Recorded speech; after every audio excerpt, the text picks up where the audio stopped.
Point with Stuart Kaplan and Chris Pye Hoda. How are you, my friend? Hi, Stuart. How are you doing this evening? I got to tell you, I'm losing sleep. The trajectory of the United States of America is keeping me up at night, Chris, to be quite frank with you. Your old emissary, your old boss, Chris Wray, as you know, made an appearance before Congress and obviously is sounding the alarm bells. It just seems that it's not resonating with anybody, or anybody's really paying any attention to it. And when I saw yesterday, after Iran attacked Israel and all of this anti-Israel rhetoric and protesting, they closed the Golden Gate Bridge, they closed bridges in New York City and throughout the United States. And what is being missed is these same people are saying death to America. And I am really worried that there is a significant population here in the United States, maybe 50%. And I say those people that somehow are supporting these open borders, you see these people protesting. They have come into the United States. They are indoctrinating our younger generation. They are certainly creating havoc. They are changing the fabric of the United States. And so, Chris, am I crazy to say that the United States has been invaded? That actually, you always think of that the United States, aside from 9/11 back in 2001, really hasn't had an enemy combatant come here, a full out war, set. But I look at what's going on now. Are we just ignorant to understanding that these people are here amongst us and we are at war because of our open border policies? Well, I'll tell you what, you and I both spent time with the FBI. And, I used to meet with the director daily to talk about these kind of issues before I retired. And these problems, many of these problems, I'll say, are of our own making. They're of our own making, whether it's from the open borders, the unvetted immigrants, the world events around us that we are either sleeping at the wheel or mishandling. We have Middle Eastern warfare going on. You said the Iranian attack on Israel, which is a first, where they launched an attack from their own soil. We have a lot of social friction right now. And as you mentioned, there is a growing, I call it a leftist movement in this country where they are anti-American, they're divisive, they bring more friction, more discord, anything that was traditionally an American value, they now hate and want to tear down. They don't have any solutions. They just don't like anything that's going on. And we've effectively allowed criminals, gangs, potential terrorists, foreign operators, and other people of ill repute to enter our country. I saw a note today where I guess ICE, the Immigration and Customs Informant, their HSI now, out of DHS, the Homeland Security Investigations. But they arrested 4 people in Boston. They were all illegal immigrants. They're all part of gangs, and they're all up there. One of them, at least, was accused of child rape. And these are the people we're allowing into our communities. So I hold a lot of concern when it comes to the health and welfare of our communities, and our elected officials. They do nothing right now, and it's shameful. But Chris, and I understand that the most important constitutionally protected right, the greatest fundamental right that we have here in the United States is our First Amendment right. That is our right to protest, to stand up, to oppose, to give our own opinion without fear of retribution or without fear of reprisal. Just like you and I are having this conversation, quite frankly, we may offend certain people, but our fundamental constitutionally protected right is we can basically voice our opinions. What is concerning to me is that the United States, which really stands for life, liberty, and the pursuit of happiness, and the fiber for which this great nation stands for, the land of opportunity, it's recognizable, meaning that you understand what the United States is and what it stands for.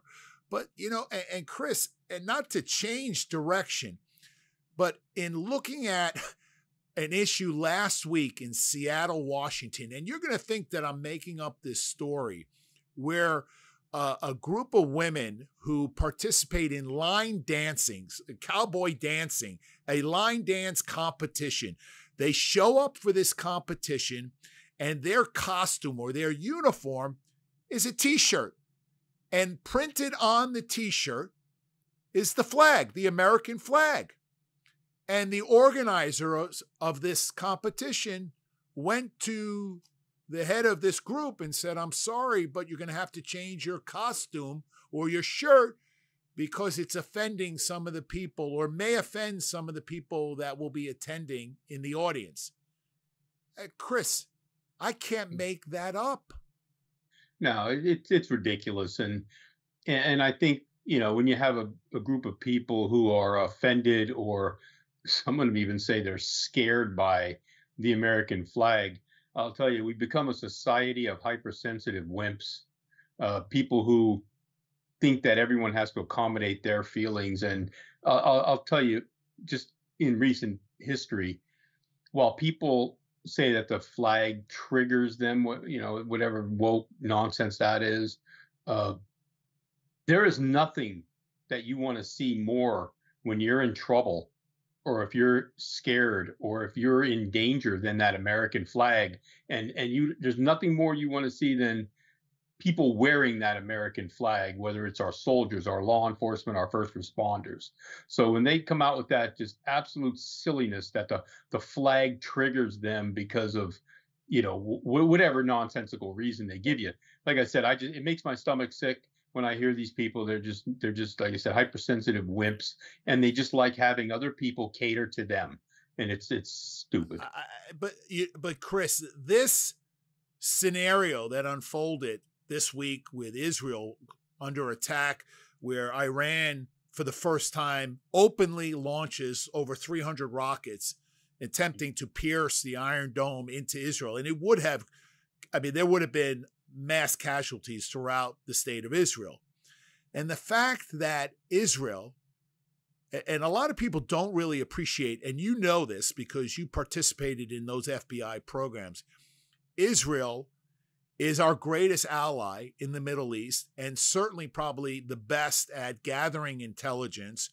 And while the United States doesn't want to overtly admit how closely they work with Israel and how closely they rely upon the intelligence and the Mossad, and how the United States works together with them, the fact that our sitting president in this day and age has the gall and took the position to suggest that Israel in no way should do anything in any sort of way to respond to that attack, it's just unbelievable. I mean, in this day and age, the United States, the president should have come out, stood in front of a podium, whether someone has to literally hold him up or prop them up, because, it probably is impossible for him at this point to stand without any sort of assistance, and certainly without a teleprompter, but they would put a teleprompter in front of him. And he should have said that the United States stands shoulder to shoulder with Israel,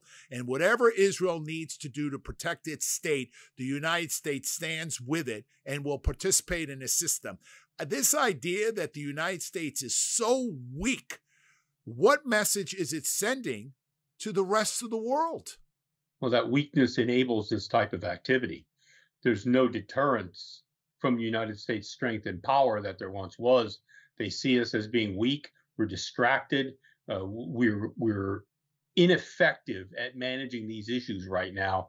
Our federal government is more worried about peripheral issues than they are about managing these types of world points of conflict They're more worried about social nonsense here in the United States. But Chris, it used to be where, oh, it's something that's overseas. It doesn't really impact my life, my quality of life here in the United States. What about, and I always say this, what about those people that were going to work, going across the Brooklyn Bridge or the Golden State Bridge in San Francisco, and all of a sudden you have a mob mentality of people that are crying out death to the United States, death to America, and anti-Israel rhetoric? What about those people that were stuck in their cars, that whether they had children in the car, whether you're by yourself, you're just minding your own business, a normal, typical day in California, New York, or wherever it is, and you have people that think it's okay to do that? Chris, let me ask you this, because you had the pleasure of sitting with so many directors during your tenure with the FBI, and the last one is still the director, Chris Wray.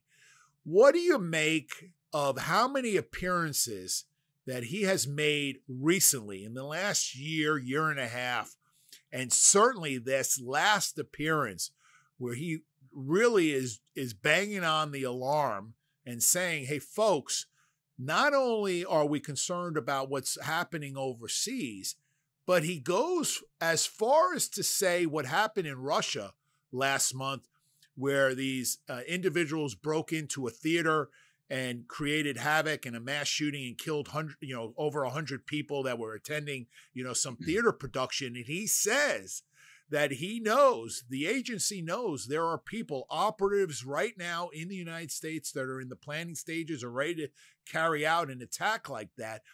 Why is it that we're not getting so much concern from the general public or from our president? Why is it just being poo-pooed? I think people are numb to it. Honestly, they're distracted. How many times can you come out and tell everybody that there's a heightened threat level? If everything's immediate, nothing's immediate. If everything's important, nothing's important. So I think that the FBI is putting out what I would consider to be warnings, but it's also a bit of cover my tail. So if something happens, they warned everybody. But for me, what I'd want to hear, if I was the public, which I am now, I suppose, what exactly are you doing? What actions are you taking? Who are you partnering with to make sure that our communities are remaining safe? We let all these criminal migrants, criminal aliens into our country. And again, a lot of the folks could be potential terrorists or operators from other hostile nations. What exactly are you doing to protect our communities? And these are the conversations that we used to have. I don't know what they're having now, but there should be all calls going out to all field offices. There should be directions, requirements. They should be having weekly, if not bi-week or twice a week, briefings on what's going on out there, especially around some of the, I would say, higher vulnerability areas in the United States. And we used to have meetings where they would get all of the partners online. We would put a message out, all the partners would log in and get briefed, and we would tell them what we knew and what we believed was the threat environment. So I'm not sure what they're doing now. Hard to say, Stu, but yeah. Right now, I'll tell you one thing, besides the cover your tail, I mean, I saw the FBI saying, yeah, there's a lot of threat environment right now. Everything's, up in the air, red lights flashing. And of course, now they need more money, right? They're asking for funding. And so, I'm just not sure what their focus is right now. Did you see where the FBI also recently, they opened a criminal investigation now on the Key Bridge incident? I saw that. Do you believe that someone on that boat has been identified as maybe being a sleeper cell or someone that may have nefarious intent? I don't know if they're looking at criminal activity or criminal negligence, right? Where they knew something was wrong on the boat and they still tried to move into the harbor, or if there was actual sabotage or an act of terrorism. So but the FBI decided they were going to now open a criminal investigation. So it would be interesting to see how that resolves. Hey, one more thing, Stu, before we move on to some other items. did you see in your former home state of New York where now they have, I guess, hundreds, at least hundreds of migrants are formed up around the city hall in New York City, Yeah. demanding benefits, and they want their green cards and work papers, and they've mobbed the whole area. Yeah. And you know what? And listen, and I'm a New Yorker through and through, but I have given up any sort of empathy or sympathy for anybody who continues to live up there. And that, quite frankly, is because you voted those idiots into office that condone that type of activity. Because I will tell you, in my heyday, Rudy Giuliani, who was the greatest mayor ever to serve in New York City, he literally would direct the New York City Police Department with the fire department and sanitation department, and literally with a garbage truck. And I know, well, here comes the hate mail again, in concert with the police department, the fire department, and the sanitation department, would literally pick each one of those people up and get rid of them and transport them, right, or transfer them somewhere else outside New York City, or bring them back to an airport and give them a one-way ticket back to wherever they came from. Well, I don't think the America's mayor was so much worried about offending criminal aliens as much as he was of taking care of the citizens of New York. One of the things also that, from what I saw, was the migrants are also upset because they're being moved out of the luxury hotels and being put into more, I would say, appropriate shelters. And I guess that was another point of contention. Yeah, Chris, I just think it's outrageous. And I cannot for the life of me understand any person that lives here in the United States. And when I say lives here in the United States, I'm talking about an American. And just so I'm clear, so hold off the hate mail, anybody who is a United States citizen, or anybody who is here because they are pursuing the American dream, that's the group that I'm including. That how can anybody not be for borders and for upholding and enforcing the law? I can't understand why anybody would be against a process. If you want to come here, show your intent, show your, why it is and what it is, and we'll vet you, and we'll make sure that you are not a criminal, not a former rapist or gang member or someone else's problem child. And then we'll put you through the process to get here. It may not be today or tomorrow or next month.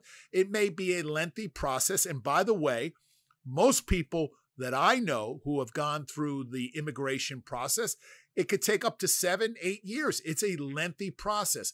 But I will tell you that each one of those people that I know that has gone through the process will kiss the ground that they walk on appreciating and never, ever taking for granted the life that they now are privileged to enjoy living here in the United States. And yet we just throw it down the toilet now and allow all these people to come across the border. I can't understand it. I think as Americans, we don't appreciate the privilege of being an American, but people who come from other parts of the world do. I saw another interaction. There was a person who is a known gun control advocate.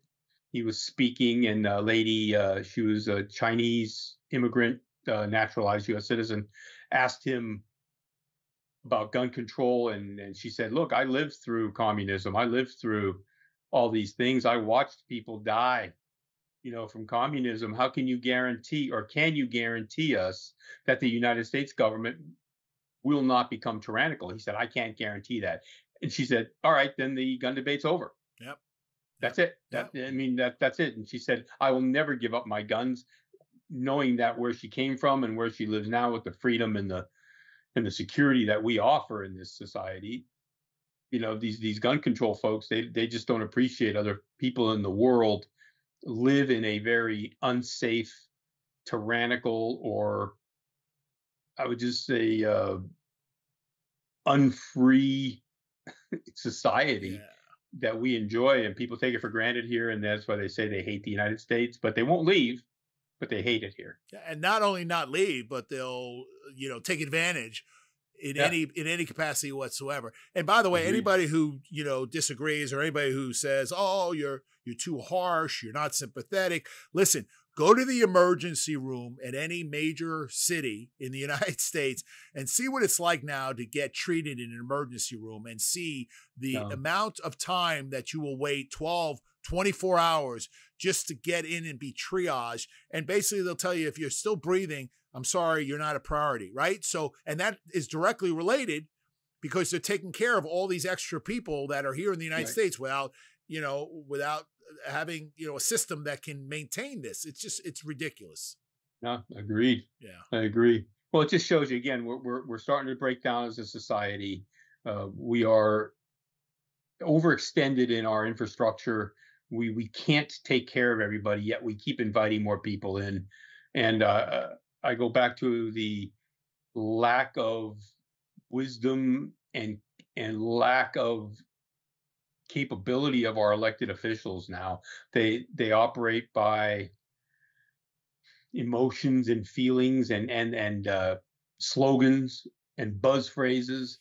They're not looking at the overall health and welfare of our communities, and it's a shame. Yep, I agree with you.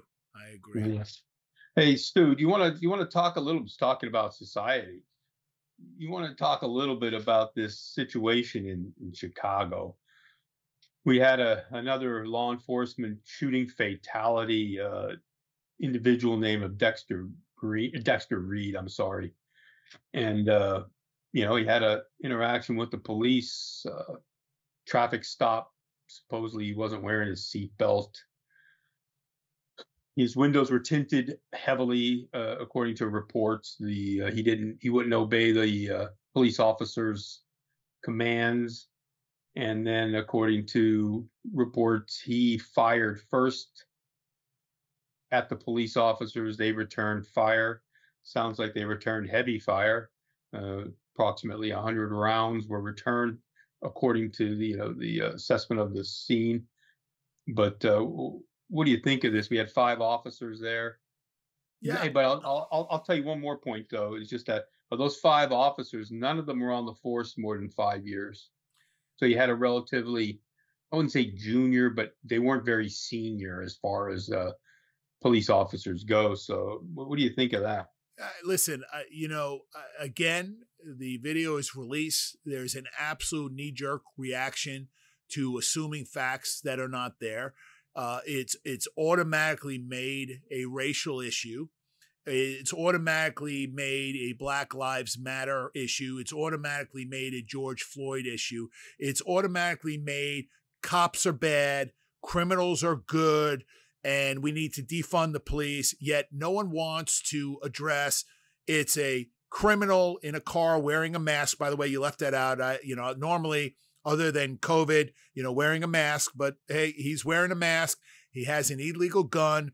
He discharges his weapon at the police. So let's just talk about, the savory character of this individual who thought nothing of firing his gun at uniformed police officers. Now, then you have the idiots who know nothing about what it's like to be in a firefight, and especially when bullets are going downrange at a car, when they're pinging off the car. And quite frankly, and most people I wouldn't expect to know this, that at some point you may perceive that someone also is continuing to fire at you because those projectiles may be ricocheting back in your direction.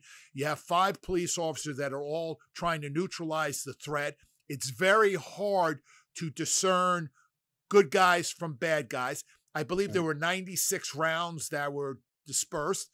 To me, listen, other than, thank God, and by the grace of God, there wasn't an innocent person that was shot and killed or injured by so many rounds being sent downrange. Mm-hmm.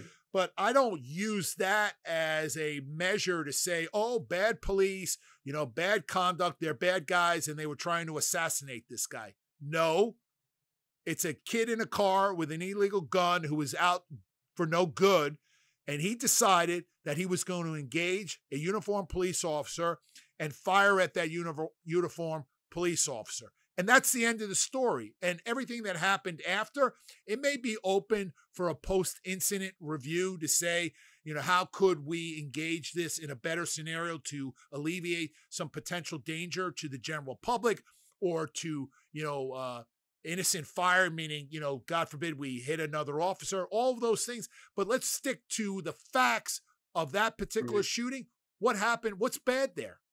Well, I think what you're looking at too is, as you mentioned, with the amount of rounds being returned, uh, it's referred to a lot of times as sympathetic fire, right? I'm hearing gunshots, whether it's my own people or whether it's the adversary. I'm hearing gunshots, and people will continue to fire from that sympathetic response. The only thing I would say is that in And an by the urban way, wait, environment, Chris, but let sure. me interrupt you for our viewers. You're Mhm. using a term that I understand and you understand. You're not using sympathy, meaning in the way that we're feeling sorry. No, I want you to no. explain what you mean by the perception of Yeah. gunfire. The sympathetic response is you hear gunfire, you can feel gunfire, you're scared, and when those other rounds are firing, you will continue to fire because you feel as though there is still a threat present until the firing of the weapon stops for some reason, or someone gives a ceasefire command. People will tend to continue to shoot as the sound of gunfire continues. It's a sympathetic response, meaning that it's like breathing. It's like things that are involuntary that you'll do as a response or a reaction to the situation. Very well put, Chris. So, but hey, let me throw this at you too, Stuart. We're talking about the urban environment and the amount of fire that went through, and when you're looking at the police officers. I heard somebody say one time, and he put it very well. He said, every round that you send toward a target in an urban environment, it has only 4 places it can possibly end up. And he said, 1, intended target; 2, unintended target; 3, private property; 4, public property. Yeah. He said those are the only 4 places that it could end up. So when you're having that kind of a firefight in a urban environment, I mean, the safety of potential bystanders and other folks becomes, like you said, an after action issue. They're going to look at the judgment. They're going to look at the control that the officers could have, or some will say should have employed. But again, Monday morning quarterbacking on that one. Let me just throw this at you, just so the viewers understand why it is that we take this position, because it was either the same day or the next day, 2 upstate police officers. I think one's a sheriff's deputy and one's a local police. So I think it's Schenectady, New York, or somewhere up in Syracuse. They were shot and killed engaging a bad guy, and they lost their lives. And it just goes to highlight, here's 2 guys on the job, going to work, just a typical day, and they don't go home to their families because a bad guy snuffed out their lives. So it's a dangerous job. Yeah, and I'll tell you what part of the problem is. I think a lot of folks in the public, I think they underestimate the stress of the situation, but they also forget that action will almost always beat reaction. And when the police are required to take fire before they can defend themselves or put out a defensive action, they're likely going to lose. Yeah. And that's a shame. Yeah. Let me ask you this, though. Talk about the societal impact here. I saw that the decedent's mother was on TV saying he was just riding around in his new car. This shouldn't have happened. He shouldn't have been pulled over. They're saying it was a illegal car stop or an unconstitutional car stop, and all of these types of things. What do you think this means for community relations with the law enforcement folks in Chicago? Well, look, I mean, just like any major city, whether it's New York City, it's Chicago, it's Los Angeles, unfortunately, community relationships have to be established when things are going fine. And unfortunately, you have this type of situation where it's it's leaked out or it's put out into the public domain, and everybody wants to, feed or fit their own agenda for whatever their cause is. And I always revert back to, the biggest clown of them is Al Sharpton, because he would be the perfect individual to jump on something like this if it happened in New York City and immediately make it a bad cop scenario. Cops are all bad. We don't need the New York City Police Department. And it's a black-white issue. It is not a black-white issue. And by the way, Chris, and just for everybody listening, I've handled some of the most prolific cases here in the state of Florida on civil rights violations. I know what I'm talking about. And I can tell you that most of the time, if not all the time, when a police officer makes a bad decision, it's because he wasn't properly trained, or he shouldn't have been a police officer in the first place. But it's not because on that particular day he decided that he was going to get out and target this particular person because of their race or their religion or their gender. He's just a bad cop and made a bad decision. And probably, and this is one of the things that I brought up with Jennifer Brashear last week, as you know, Palm Beach Gardens had a terrible shooting involving one of their officers several years ago, and where a African-American, Corey Jones, unfortunately was shot and killed. And by the way, it was a terrible case, and the police officer rightfully was fired, rightfully prosecuted, was rightfully convicted, and is now spending a very lengthy prison sentence. And as you recall, I commented on then Chief Stephen Stepp, the then police chief of Palm Beach Gardens. He didn't hesitate. He didn't vacillate. He didn't wait. He took immediate action to terminate that police officer. What I say, unfortunately, is too often the police department is more concerned about protecting the individual police officer when they even know the police officer was not within his right, or did something wrong, or, did something illegal. And that is one of my criticisms, and I'm steadfast on that. Everybody should be held accountable. In this particular situation in Chicago, it's a terrible situation, and I think what happens is people will now seize the opportunity to burn the city down or just create race baiting. And that's unfortunate, because the men and women in law enforcement in Chicago, believe me, they go out each and every day. It's a very dangerous job, and they want to help the community, not hurt the community. No, I agree. And you mentioned training, and you mentioned, I would say, disposition, right? The disposition of the police officer and the training they receive. I'd like to know how often they qualify and how often they are provided with, I wouldn't say tactical training, but I would say scenario-based training, so that when they are in that situation, have they been exposed to it at least on a learning level, if not a pure tactical level? So I don't know about the training evolutions that they provide for those officers. They were supposedly part of some special unit for, enhanced crime enforcement. What do you think about the culture up there? I think culture plays a big part of it. I think the culture of the organization overall, and then the culture of the subdivisions, whether it's the precincts or the squads or the special programs. I think culture.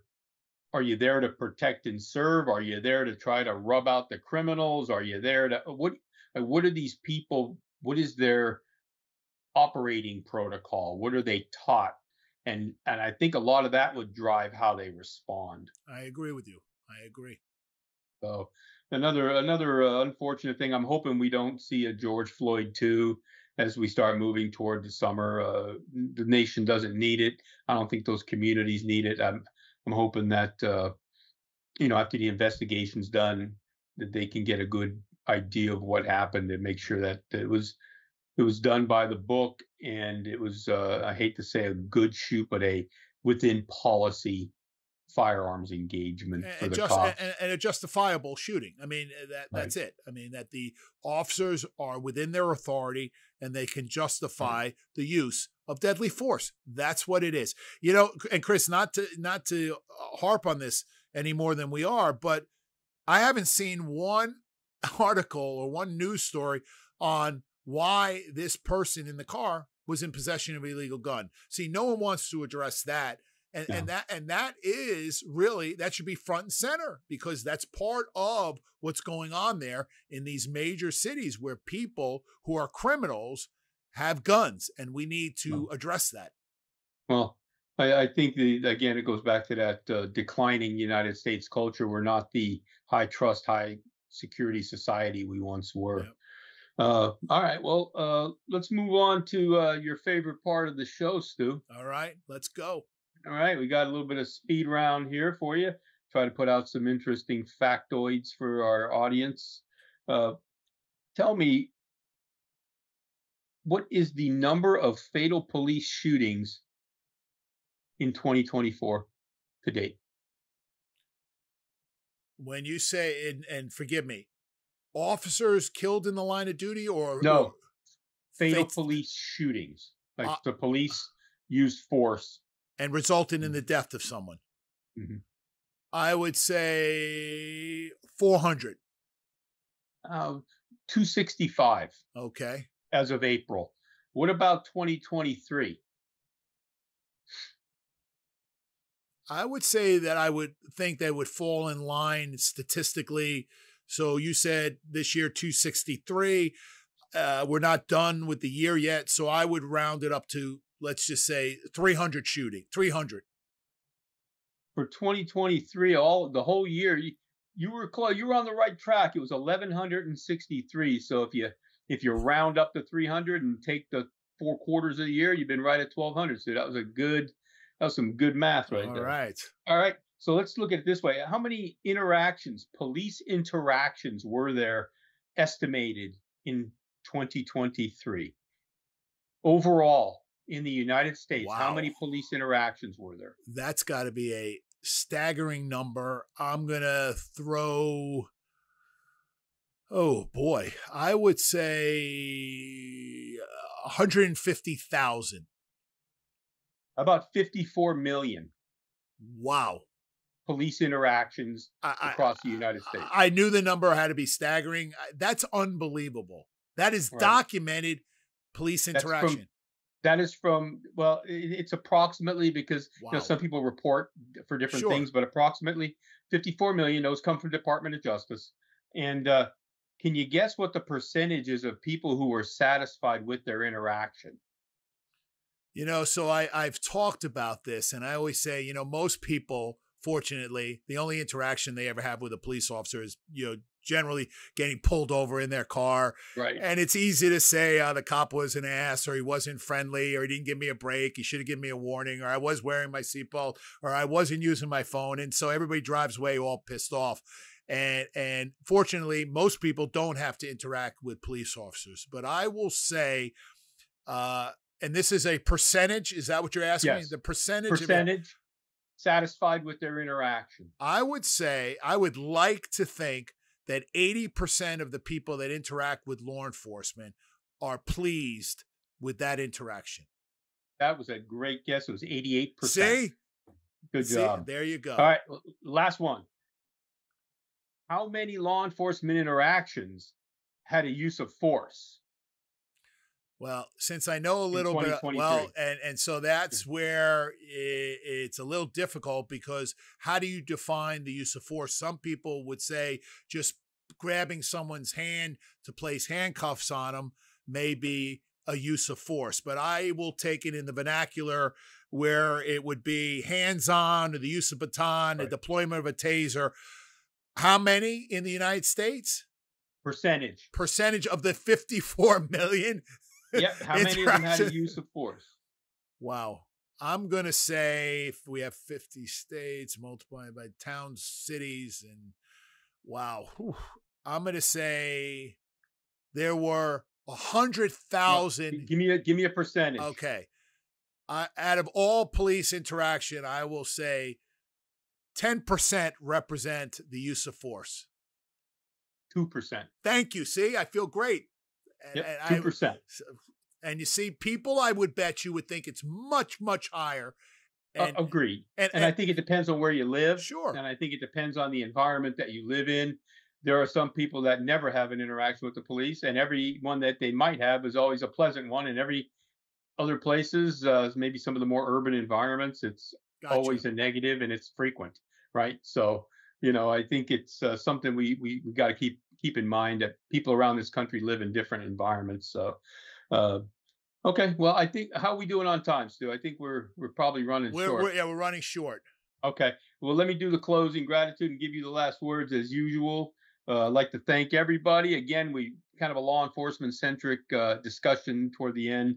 So we want to thank our law enforcement officers, always our first responders, military, people who keep us safe, as well as everyone who helps keep our society running and working every day. So, Stu, thank you for the outstanding speed round tonight. You did a great job on the math.